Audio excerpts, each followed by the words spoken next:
SC Custom Designs. I want to thank you for coming into the shop of SC Custom Designs. Hey guys, welcome back to my channel, my YouTube channel. I promised that I was going to do a video on the essential tools that you could use if you were a beginner woodworker. And by the way, I want to personally welcome you if you are one of those gals or guys that just decided you just can't wait any longer and you want to start working with your hands and making things. So at any rate, when back in Israel, אני גרתי בארץ ישראל ואני יכול לדבר קצת עברית. שלום כל החברים בארץ ישראל, בירושלים. So I lived in Israel in the 1978 to 84 as a teenager, and I'm going to show you the tools that we had, okay? There were other tools in the shop in Jerusalem, in Chavat Tzini, but the teachers basically issued a mallet, okay? A saw. We're getting near the end of our tools, my friends. One of these tracing gauges for scoring lines, okay? Of course, a square. So let's put that over there. Hopefully I'm not moving too much for you guys. Obviously, a tape measure, chisels. Okay, let's get all these guys. Let's put this guy over here for now. Rasps. This is it, my friends. This is pretty much what we had in the shop. And with this, you can make awesome joinery with this guy here, of course a pencil. You can make dovetail joints, pintail, these types of things with a saw and with chisels. Okay, very, very good to do. I would really encourage you to do such things, to create your first dovetails by hand.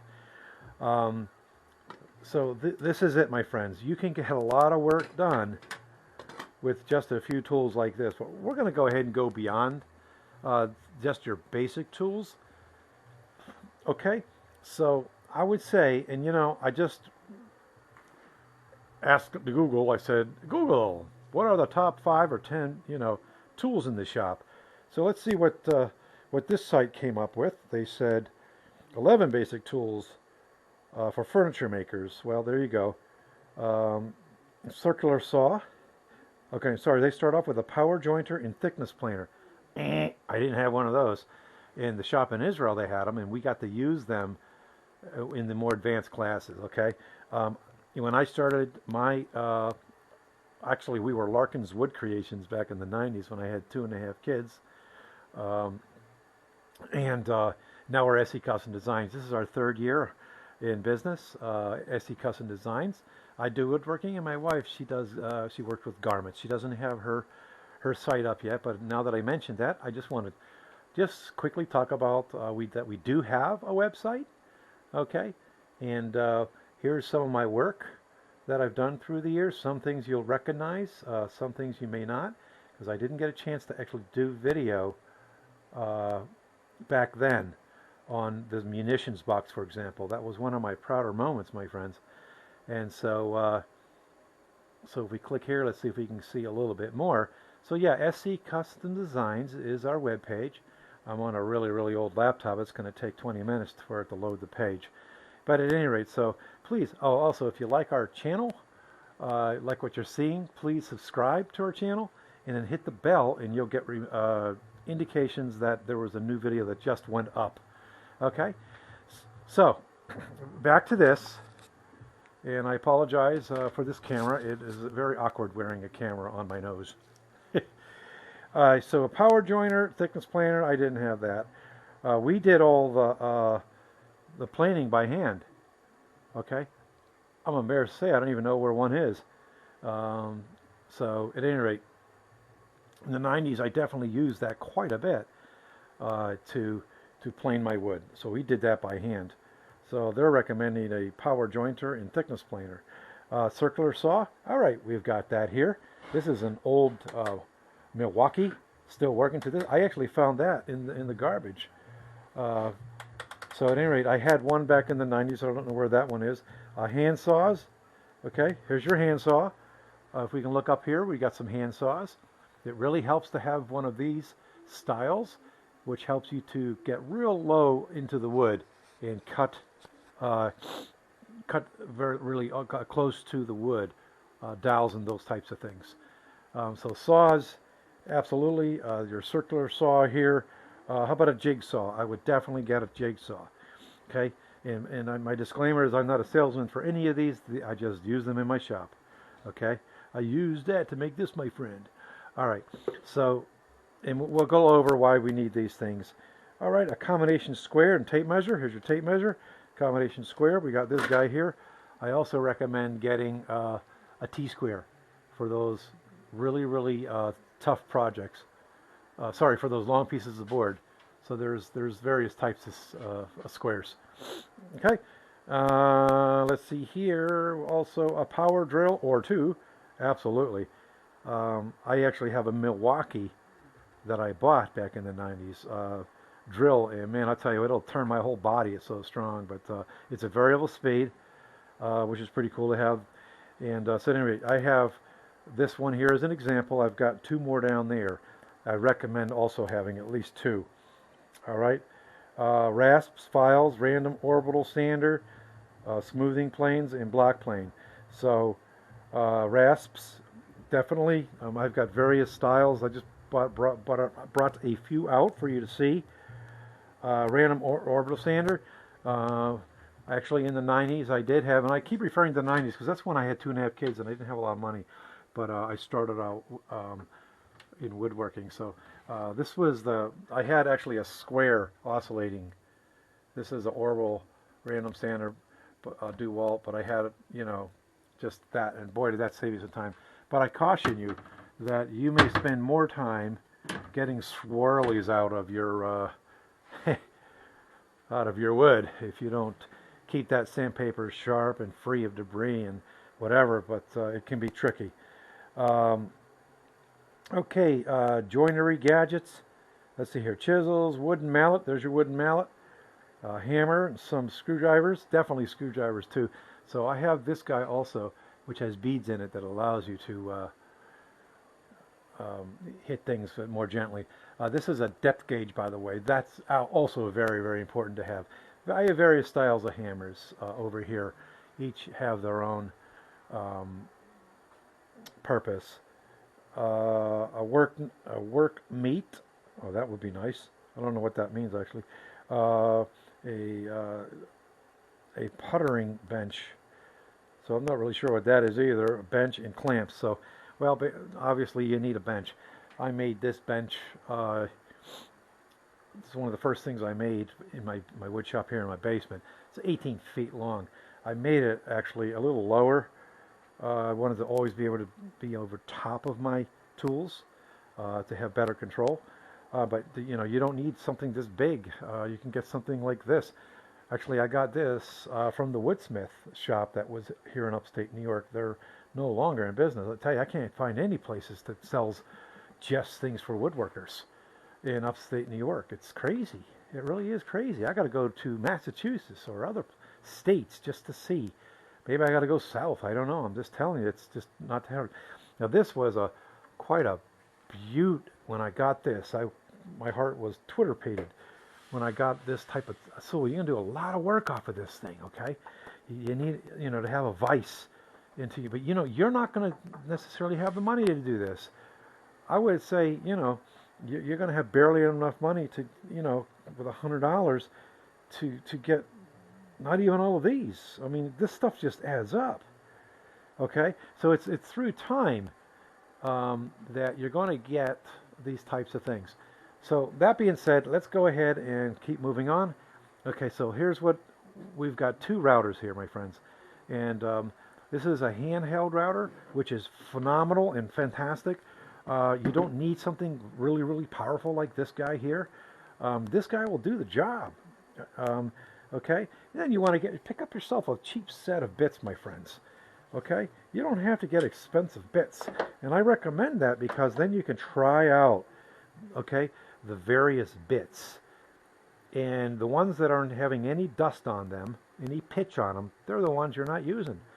And that's not to say you won't use them, my friends, but you'll find that you're using just a few of these more often than not. Okay, so there you go. An edge guide. This goes onto this unit here, which allows you to just if you don't have a bearing on the bit, okay, such as this guy here. Okay, this V groove, there's no bearing on there, so somehow you have to hold a steady arm. You could put your square up there, your T-square, and clamp it down, or use this guy if you're going to be going close to the edge. So you can just go ahead and attach this in there, all right, and then adjust it in or out as needed, okay? So that's what that's all about.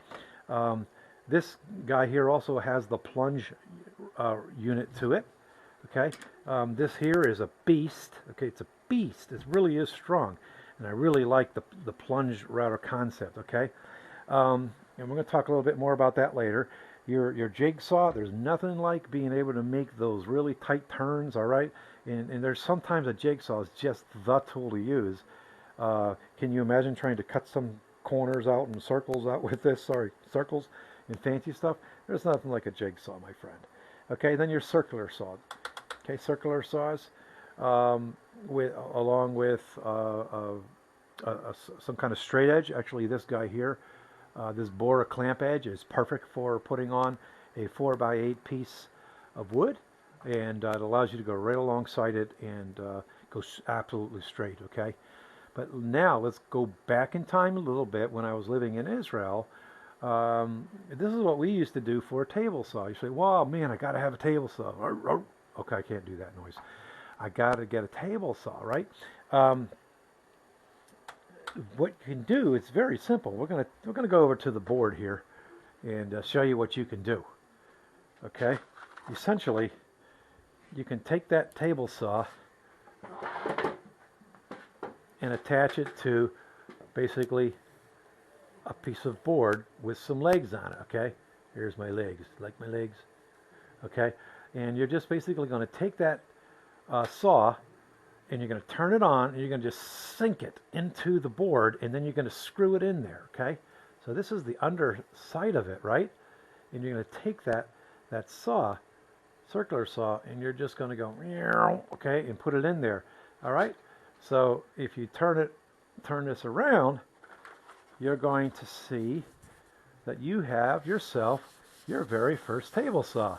Guess I have to use this spray. So let's just move right along here. So here's the top of that board, okay? And now here it is. That's that blade. It came straight through. Now you can attach you can get yourself a dedicated board, a strip, right? And now you can just screw this guy in and then start running your wood, okay? Run that piece of wood through like this, okay? And there you go. You now have yourself your, I call it the missionary table saw. That's actually where I learned this trick. I was on the mission field. Okay, so I now took my circular saw, and now I have a mini table saw. So all is not lost, my friends. So absolutely all is not lost. If you just stop and think about these things, it's going to be just fine. You're going to be able to, I don't know if I'm using that right. This is honestly the first time that I've ever used this thing down here in the wood shop, okay? So at any rate, all right, so that was pretty cool. If you've never seen that trick before, if I were a betting man, I'm going to say you're going to go ahead and do that. Let's talk about the router. Okay, so routers, they're great for putting that really nice smooth edge on to this to really decorate and make your woodworking look pretty fancy for tables and what have you, and various things. So essentially, you can make your own router table, because once you get a router table, you wonder what you did without it. You're simply going to attach this this plunge router to, again, to a piece of board. Um, so simply put, here's your board. Okay, it's got some legs. Hopefully it's got some legs, right? And you're just going to take that router and you're going to attach it underneath that board. The board is not going to be this thick, but you can imagine, my friends, okay, that I don't know what kind of bit I'm using here. So now, and then once again, you can put that fence like this, just a piece of board, right? And now you can slide your stock right past this board, okay? Now look, you got yourself a router table, okay? That's pretty cool, I would say. So, you know, then as you move along and you start getting some more money, you can get something, a little thing like this. This bench dog is what I use all the time, and I dedicate a router into. Now I couldn't dedicate a router to a router table. I didn't even have a router table. So there you go. These are just some of the ideas. Okay, so we took this, it's mobile, and then we turned it into a table saw. We took the router and we affixed it under a board, and now this became a router table. So you don't have to get too crazy on this when you're first starting out.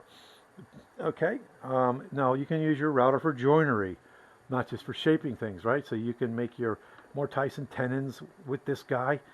Just get yourself, you know, a few bits that can take care of that, such as this guy here. Okay, this guy here. So these guys are just really good for that. These are great for shaping the edges, so on and so forth. I found that the keyhole, this doesn't have a keyhole bit in it, but that really comes in handy too. So, and then there's simple things. I should have thrown this in the pile. This is your poor man's planer, my friend, for getting up glue off of the joined up wood, right? It's just really cool for that, for getting into corners where things are glued up, wood to wood. And like I said, for planing, this is actually not a bad idea for planing. Now, I use a combination of things, like these are card scrapers. This is my card scraper kit that I bought that is going to help me to keep these things sharp. Okay, you can get various shapes and sizes for your card scrapers. So, you know, again, what I would ask is don't be disappointed when you look around other people's wood shops and you're seeing all these tools, like tools, I need them, I want them all. Well, you know, it takes some time to get to build these things up. There's wood shops that make my wood shop look like, you know, not the greatest, but I have accumulated through the years, really through the most recent years, once your kids grow up and you have a little bit more money and you can spend them on things. So then you start getting other really nice big tools like this belt sander. You're not going to have any faith in me now, right? So here we go. This is your 14-inch jet bandsaw. All right. I only dreamt of having something like this, my friends. Not so fancy, but still, this I didn't have in the early 90s. This is a contractor table saw, still a humble unit, but boy, does that get me along. I actually did end up getting this guy at some point in the 90s. Because there's times when you just absolutely need a steady hand, and nothing can really compete with a drill press. Tried doing that by hand, and I did, my friends. So I would connect. So there you go. And then I would say get yourself a inexpensive set of bits like this. Okay, so you can get away with using these things and doing a lot of work with that. Okay, you know what else I had in the early 90s? See this? This is a dowel jig right here. This is a dowel jig, and you just take your drill bits, and you can very quickly put this in the center of the wood, and there you go. So I would say I did a lot of dowel jig joinery back in the day. I also took strips of pine and I glued them together. And it's amazing what you can do. I just watched somebody actually do a video, remind me of something I kind of sort of did, and that's basically they just put their wood slats together, took two boards on the end, and screwed them in, and then they took wedges and wedged in and pressed those guys together like that. Obviously, they have to be on a flat surface, and so there's always a way of doing something. I did end up at the shopsmith purchasing these guys. These guys here from the shopsmith are phenomenal. You're putting pressure this way, and the boards have no choice but to be exactly straight and flush with each other. Okay, so these guys here. Oh, there I am, handcrafted Steve's Wood Creations. That's what I was. I wasn't a business then. I just was a a hobbyist guy. So there you go. And as these clamps here are not really that expensive. So just pick up a couple of them and pick up as many as you possibly can. Then you have these styles of clamps. You got pipe clamps. I actually used pipe clamps a lot back in the day. I had just two or three of those or four of those, and that was enough. Various other size of clamps, my friends. Also, these Jorgensen, these are really, really good. They're wood on wood, so you're not marring up. And each have their own purpose. So, okay, I think I went on long enough.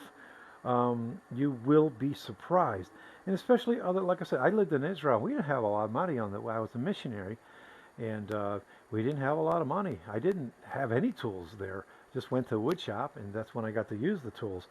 But I tell you what, we got a lot of work done with what tools we did have at the missionary place, like one of these hand saws, good old hammer, and you'd be surprised what you can get away with. Okay, so as I look around the shop, it's hard for me to actually stop talking about this type of thing. I just love woodworking, my friends, and I want to thank you for coming to my shop. We're going to call this just the basic set of tools that you need to start woodworking. And here's one last.